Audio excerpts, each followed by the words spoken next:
হযরত ওমর রাদিয়াল্লাহু তাআলা আনহু কাবা শরীফ তাওয়াফ করছিলেন। একই সাথে তাওয়াফ করছিল আরব দেশের প্রতিবেশী এক রাজা জাবালা। এমন সময় একজন গরিব কৃষক জাবালার ইহরামের কাপড়ের উপরে ভুলবশত পাড়া দেয়। এতে জাবালা রাগান্বিত হয়ে সাথে সাথে সেই কৃষকের গালের উপরে একটা চর বসিয়ে দিল। এদিকে সেই কৃষক হযরত ওমরের কাছে যেয়ে জাবালার বিরুদ্ধে বিচার দিল।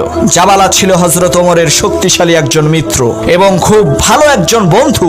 হযরত ওমর জাবালাকে কাছে ডেকে জিজ্ঞেস করলেন, তুমি কি সত্যিই তাকে চর মেরেছো? জাবালা বলল, আমি তো এই বেয়াদবটাকে মেরেই ফেলতে চেয়েছিলাম।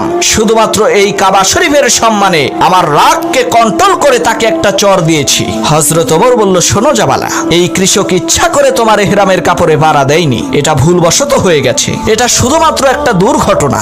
এখন এই কৃষক যদি তোমাকে ক্ষমা না করে তাহলে ইসলামের বিধান অনুযায়ী এই কৃষকের হাতে তোমারও পাল্টা একটা চর খেতে হবে। জাবালা বলল, ওমর, তোমার কি মাথা ঠিক আছে?